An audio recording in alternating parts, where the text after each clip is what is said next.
Hello, everybody, and welcome to the Bob Stoops app. I'm Brad McMullen, along with Hall of Fame football coach Bob Stoops, and it is almost holiday if you love college football because it's Oklahoma, Texas week. It is the Red River Showdown. Coach, thoughts on this year's OU-Texas game? Yeah, it's exciting every year.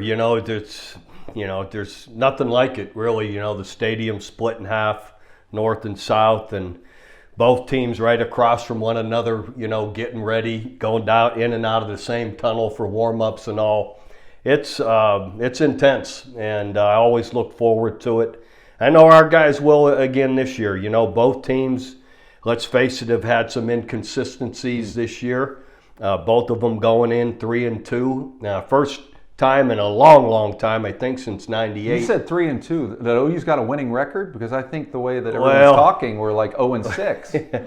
Well, you can appreciate people's disappointment maybe and where their frustration is, but I also believe give it time. There's more. It's a long season. I think 2-3 years ago, Coach Riley started 0-2 in the conference and ended up winning the Big 12 championship. So now I'm not saying we're about to go do that, but I think there's some growing pains going on that are natural, and we just got to continue to improve and get better through the year. And I've got confidence Coach Venables, the staff, the team will do that as we go through the year. So anyway, it's going to be an exciting. This is a big moment I think for both teams. Texas hasn't beaten us, I think, in 4 years maybe. The OU team having just lost our first two, conference games. It's big, for us as well. So this is a big game for both teams. Let's talk about a little bit of that inconsistency. First 3 weeks, Oklahoma's defense looked really good. They were number one tackle for loss. They were doing great against the rush. They dominated Nebraska, which Nebraska showed everybody last week, not a bad football team. But the last 2 weeks, Oklahoma has not looked good on defense, especially. Yeah, and it's hard to say exact. One, you can say the level of competition is different. I mean, you have to give it that. Kansas State and Kansas State and TCU are both playing great football right now. TCU I think is a experienced, good football team, and I thought that coming into the game. I knew they were a good team, and so anyway, the level of competition is some cause for that, and some of it I think we haven't played to our standards or up to our capabilities. But whether it be missed assignments and mental errors, maybe some missed tackles, on and on. So some of it I think is a competition, and some of it maybe we haven't been our best, and I'm sure that's what the coaches are challenging them to be their best come Saturday. All right, the other thing, it's like it's an episode of Grey's Anatomy. There are so many people that are on the injury report for Oklahoma, but we don't know who's actually going to be playing or not. We have to go off what we saw in the TCU game, and there were a lot of Oklahoma Sooners in the medical tent. And that didn't help us in that game, and I'm not one to make excuses. Everyone knows that, but being that I'm not the head coach anymore, I can make some. So we went in, I think, fairly inexperienced overall. Everyone would say that coming into the season, right? With all we lost a year ago and all that transferred out. And then we add on top of that, we lose 5 other starters. Most notably, of course, our quarterback in the second quarter, Dylan Gabriel. One of our best DBs, through the year, Billy Bowman, in the secondary early in the game. So on top of, I think, 3 other guys that were starters. So it doesn't take much to all of a sudden be playing shorthanded or maybe not just at your best. And that sure didn't help us in the second half as well. Yeah, losing Eric Gray, who was probably the player of the week against Kansas State for Oklahoma, Wanya Morris on the offensive line. You just started seeing the injuries just pile up and pile up. And those are important players. Your quarterback and your best running back that have been playing excellent, and our best DB to this point, all of that matters, And so anyway, that didn't help, and who knows who will be back this week. And the Texas Longhorns just a few points away from actually being undefeated, sitting 5-0, played really well against Alabama. We talked about some interesting calls in that game. If they'd gone their way, they would have won that game. And of course, they lost to Texas Tech after leading for the majority of that game. This is a Texas team that has a lot of talent, especially at the wide receiver position. And quarterbacks, we don't know who's going to be starting for them. It appears Ewers may be the guy, but Cards played really well, threw over 300 yards and 3 touchdowns last week as well. Yeah, and you're right. The Alabama game, I thought they got some horrible calls against them, or they very well could have won that football game. And then, like you said, the quarterback situation, it was such a tight race all through spring. And it seemed like summer camp, not that I was there watching it, but just listening and reading about it, that it's almost they can go with either guy. I think they feel like either guy gives them, the same thing or can play winning and excellent football. And that is in their favor, definitely, when you have two guys that they feel really good about. You're right. I think the running back, Bijan Robinson, is as good as there is in the country. And Xavier Worthy, receiver-wise, is really in that category as well. So big play guys that they, have opportunities to get the ball to. All right, if you are the defensive coordinator for Oklahoma, what changes are you going to make to try to attack some of those deep offensive threats like Worthy? Yeah, you can only change so much. I mean, there's only so many coverages you could play. There's only so many fronts and that you can play. It's sometimes people make a little too much of that. The bottom line is, in my opinion, just stick to what's been really good for you, what the players understand, where they're going to play error-free. And I think when you play error-free, you don't give up the big plays. We hadn't in the first 3 games. And I put it this way. I don't care who you played in the first 3 games. If you make a mental error in the secondary and aren't in a coverage, it's going to be exposed for a big play. And we didn't have that early on. So in my opinion, it's played where the players can play fast, aggressive, without mistakes, and where they know where to be, what to do. And you have to make Texas. You have to make them beat you. Don't give them freebies and easy plays.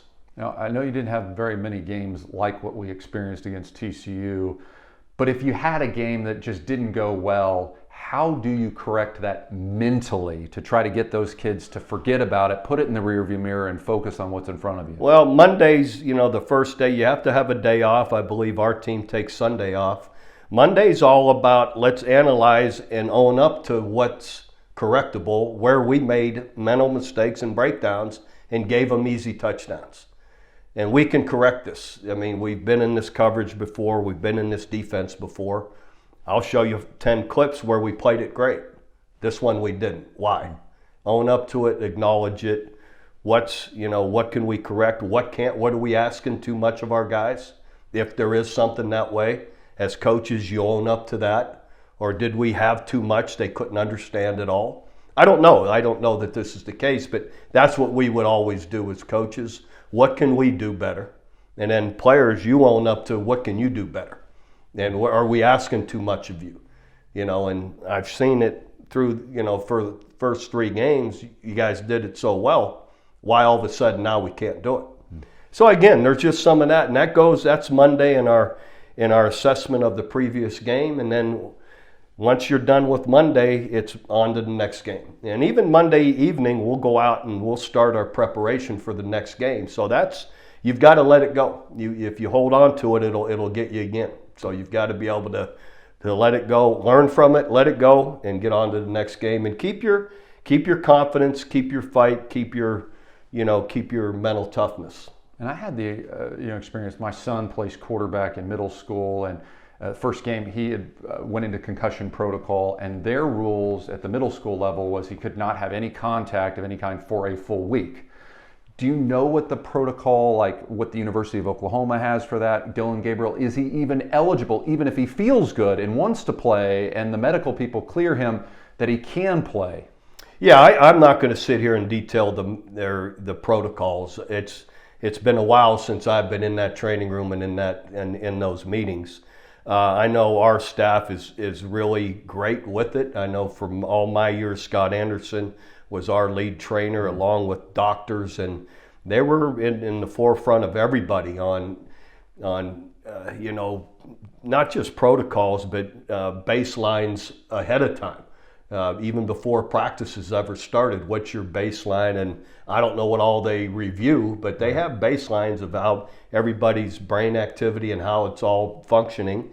And then they assess it, through the year. If a guy's even maybe hadn't had a concussion but had a big hit, they're going to analyze them. So they're really strong at that. And I know, without a doubt, our players' safety is what comes first. And I'm sure that's what they're doing this week. All right, if we go on the concept that maybe Dylan Gabriel may not play, there was a tight quarterback competition for the number 2 spot. Of course, we have Nick Evers, who's a young guy, a lot of talent out of the state of Florida that was recruited by Oklahoma. What would you say in that quarterback room to have an opportunity to play in such a pivotal game, a huge rivalry game on the biggest stage, to get them confident and excited about taking the reins? Do your job, and that's what Coach Lebby will get them to understand. Play your part, do your part, and be prepared and communicate with the coaches through the week what you're comfortable with, what you're really comfortable with, what do you like the most. How can we help them? Get them out of the pocket some. Don't make them a target all day. Move them around when you can. It's critically important to run the football. That's always been what wins this game the most, and that and turnover margin. But, and don't make too much of it as a quarterback. Guys get excited. I remember I'd get excited in that locker room ready for that game and talking to my players, and they could feel my energy. I tell the quarterback, you go hide. I don't want you like them. I don't want you all, So I tell Jason White, I tell Sam Bradford, don't listen to me. Honest to God, you go get in your space and think of what you've got to do, because they can't play like a linebacker or a D lineman or an O lineman with all that aggression and rage, that players play with. A quarterback's different. He's got to be even and cool. And I honestly tell him more than once now, you don't get caught up in what we're all doing. You go do your thing and you get ready to play on your own. And you mentioned Coach Lebby, he is no stranger to playing big games without a starting quarterback either. If you go back to Baylor, this was a while ago when he was on their staff. They lost not only their first-string quarterback, their second-string quarterback going into a major bowl game. They became a monster underdog because they were playing a guy who had never even taken a collegiate snap. And guess what happened? They won that game. Yeah, Coach Lebby, I really got a ton of confidence in him, and he'll work with these guys when he knows he has them through the week. If that's the direction it goes, I really feel strongly he'll have them ready to play. He's an excellent coach, and and I believe with the full week to prepare, he'll have those guys ready. All right, talking OU, Texas, Oklahoma right now, an 8-point underdog. Just 2 weeks ago, they were actually an 8-point favorite. You got to love how Vegas changes things when it comes to this game.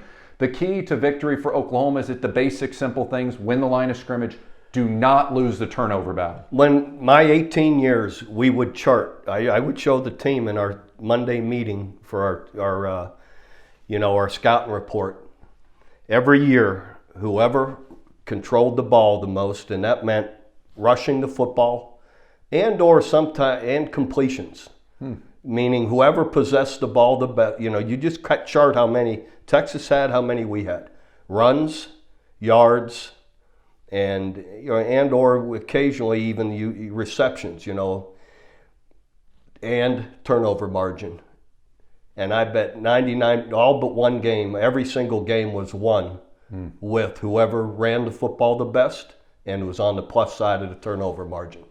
Every time in 18 seasons. All right. So Team 128, do that. And one time we tied on turnover margin. I forget what year it was, but they had one of their turnovers was returned for a touchdown, and they won that game. So I put them, actually, even though the turnovers were tied, they kind of had a +1 with the being that it was a touchdown. Who do you think needs to have a breakout game for Oklahoma to win this game? The O-line and the running backs, and you might as well put tight ends, H-backs in there. They're part of that blocking. And, being able to run the football, I think whoever can do it the best will have the biggest opportunity to win. And I was really impressed by freshman Devonte Barnes and how well he played, wearing number 2 and hitting those holes and making plays at such a young age. I agree. I thought he looked really strong and good for just coming in there and having, being inexperienced. But those really great backs, they don't need a lot of experience. They just need a little bit of space, and they make things happen. And so along with the run game, like I said, the turnover margin will be huge in this week as well. It's been a long time, long before you were the coach at Oklahoma, that I ever remember just everybody in the nation picking Texas. I mean that. Even after you won 5 in a row, Texas was in the top 5. There were certain people that were like, hey, OU's going to win this game. OU's got a chance in this game. Everything that we're seeing right now is that Oklahoma doesn't even need to show up. They're going to lose this game. The Golden Hat's going back to Austin. What do you feel about this game? Well, I've been on the other side of that. I've been on a few of those occasions with different coaches there that maybe they hadn't, we were favored big time, and everybody was picking us, and they found a way to beat us, or Mac Brown's last year. Exactly. Yeah. I know what they are, believe me. So, but point being, sometimes if you're not at your best, that's how it happens. They'll come up and they'll get you. And there's no reason we can't be at our best this weekend and win this game. Here's the optimism, Sooner fans. If the Oklahoma team that showed up against Nebraska shows up in Dallas, Texas, you're going to be very happy. I think that's how do we get that Oklahoma team to come that day? I think to control the line of scrimmage, to play sound football. I think that was the important thing for me, is they played sound football in that game. How in the world was that team on the field, 2 weeks later? Well, again, a lot of things happen, but I think they can do it, and I'm confident. That's why I got my OU shirt on today. So there you go. I'm looking forward to watching them. I really believe again in the team and in the coaches. So I'm looking forward to it. So you're picking Oklahoma? Absolutely. I like that. All right, let's talk about some of the other games of interest. And I can't believe it. The game of the week, other than the Red River rivalry, of course, involves the Kansas Jayhawks. And we're not talking basketball. This is football. The Kansas Jayhawks will have ESPN's College Game Day in town as TCU, an undefeated TCU team that Sooners know all too well, will be playing in a very, very big game in the Big 12. Do the Jayhawks continue this amazing 2022 run? I tell you, I've watched them, and they are impressive. They have really looked good. You got to give it to Coach Leopold and their whole staff and players. They're a strong, good football team, no question about it. TCU, seeing them up close and personal last week, love the running back, who's been excellent all year. Defense is really mature. I'm looking at the depth chart last week. It looks like they're all juniors and seniors, so very experienced. Again, ton of faith in just in what they're doing, and so anyway, I'm going to take TCU. I just think seeing how strong they were last week, and just really believing watching them. They've got a really strong team. KU's on a roll. Give it to them. College Game Day, I believe, is going there. Yes, sir. And so good for them. They've got it turned around. I think this will be the toughest game for the coaching staff at TCU they'll have all year. Because after what they did to Oklahoma, everyone is now saying TCU is on the national scene, that they may be the best team in the Big 12 Conference. They are getting a love affair. And again, what everyone is saying out there, they're going to beat Kansas. I mean, it's Kansas. It's just Kansas. I think this game could be really close. I wouldn't argue with you. I got a lot of faith in Sonny Dykes. I've known him a long time. He does an excellent job. And but you got a good point. That'll be what he's going to be fighting all week, is them, getting a big head and feeling too good about themselves. And that's how it happens. So you got a great point. I don't know what the line is on it, but 7 points. TCU is favored by 7 on the road. That may not be a bad bet going with KU. Yeah. Even though I just picked TCU. Yeah, there you go. I'd take with the points. I'd take KU. It's going to be a tight game. Yeah, some interesting things on social media now that the kids can go out and say whatever they want on social media. When I see players for one team talking about an opponent that isn't the current opponent, that makes me think their focus may be off of the Kansas Jayhawks. All right, Tennessee, LSU. Tennessee favored by 3. And LSU, look at them. They've now won 4 straight games. Yeah, and they haven't looked great doing it, though. But they won. But they're win. tough. They're tough games, so it's probably not fair to say that. I've been really impressed with Tennessee. You've got to give it to Coach Heupel and their staff and players. Their quarterback's been incredible, with what he's done. So, and again, I just don't know that LSU's looked that good. Where's the game at? The game is at Death Valley, LSU. I'm still going to go with Tennessee. Going with Tennessee. Going with Heupel. All right, Yep. -3. I think Tennessee is really good. I agree. I think they're really good. I think LSU is getting better, and I think Coach Kelly obviously is a great football coach. I just would go with Tennessee's offensive power. As long as they don't turn the ball over, I think they've got a shot to win that one. All right, Utah, UCLA. Surprise UCLA. Undefeated UCLA is an underdog at home, -5 to Utah, who has won every game since that first game against Florida. Yeah, Utah's a tough physical team. I saw them a lot, of course, leading into our bowl game with Oregon last year, and they beat Oregon twice in the Pac-12 championship and earlier in the year because they were tougher and more physical and ran the football, all of it. And I haven't seen UCLA, but you got to give it to them and Chip Kelly and what they're doing. In the games at UCLA and at the Rose Bowl, yes. I'm going to go with Chip Kelly and UCLA to keep it going. And we just hope the Bruin fans actually come to the game, because when I see UCLA play, there's like 10,000 people in that giant stadium. So hopefully they'll get a home field advantage with people coming out. All right, an interesting game for the offseason. Jimbo Fisher, Nick Saban, had some interesting words to talk about recruiting, and now Texas A&M, a year after beating Alabama, travels to Tuscaloosa to take on number 1 Alabama. The point spread right now, Alabama -24. Well, I don't know about the points. Alabama's going to win. I'll tell you this. Alabama's players have listened to all of that. Without Nick or Coach Saban putting it in front of them, they know it. Other people have put it in front of them. They're going to have their coaches back. And I think they're going to beat them bad.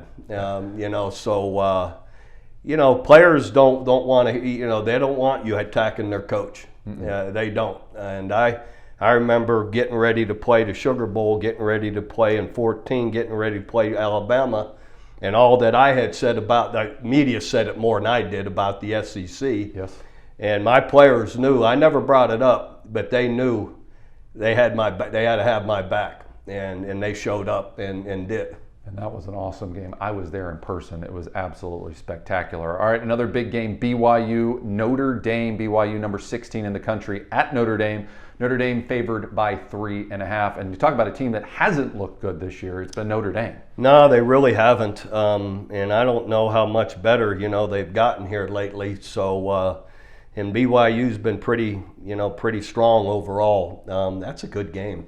Yeah, that should be a good one. It's at Notre Dame. I'm going to go with Notre Dame. They're going to, they got a lot of pride there. Those players they'll rise up and get it going. And I always have been impressed with Notre Dame. The times we played them, you get on the field with them and you're like, wow, man, these guys are big, big, physical, guys. I mean, honestly, when the 2 years we played them, I said to our coach, they're the biggest team we played in 6-8 years. I mean, they're so. And you won at Notre Dame. We won at Notre Dame. What was that like, they beat winning us in that stadium? It was great. I'm an Irish Catholic from 4.5 hours east of South Bend, and half my town is Notre Dame fans in Youngstown. So anyway, like I said, Irish Catholic, growing up 4.5 hours away. But my mother was there. It was great. A lot of my family.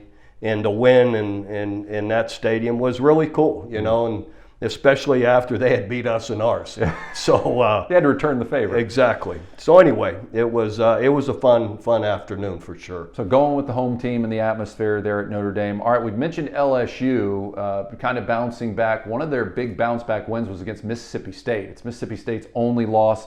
Mississippi State now ranked in the top 25. They're going to be at home hosting Arkansas. An 8-point spread, Mississippi State favored over Arkansas. Yeah, this is a good game too. Mike Leach and Mississippi State, these guys have done so well, look good. And then Sam Pittman at Arkansas, I've really loved watching them. They've been strong. I got to go with the home team, though, and Mike Leach and the way they're playing. I think they've got it going right now. And when they get hot with that offense and throwing the football around, they can be hard to deal with. Yeah, I think what Sam Pittman he just needs a fourth quarter out of his team. Whether it was Alabama, whether it was Texas A&M, they looked really good for 3 quarters. That fourth quarter, though, just has not been good to them. And this is one of those interesting games to try to get those kids back up when they're thinking, oh, we're playing Mississippi State, not a big deal. Mississippi State can put some points on the board. Oh, definitely. And they seem to really be playing better defense, too. So, good for Mike Leach. And Steve Spurrier Jr. is also there coaching receivers. So anyway, I think they'll keep it going. All right. The other big game that people are going to be watching here very closely, Texas Tech at number 7, Oklahoma State. Oklahoma State favored by 9.5. And this is one of those interesting things for me.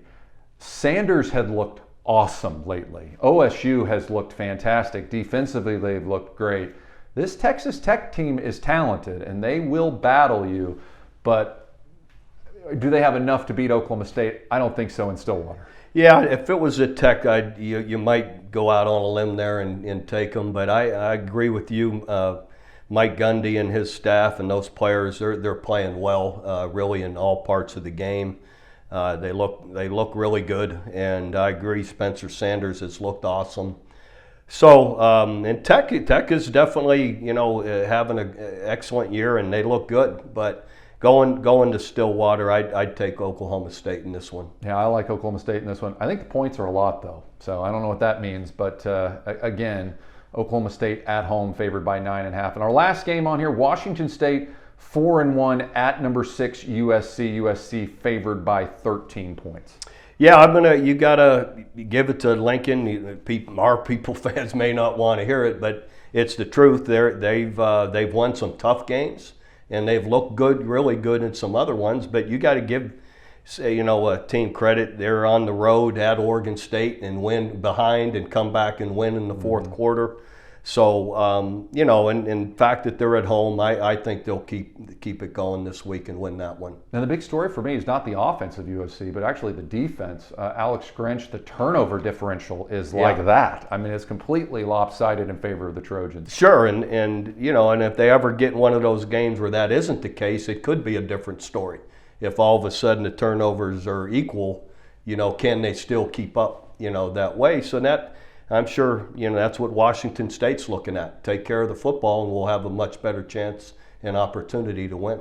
All right, we started the show talking about OU Texas, and Coach picked Oklahoma to beat Texas. We're going to end the show with OU Texas. Favorite memory from the Red River rivalry? I've got so many.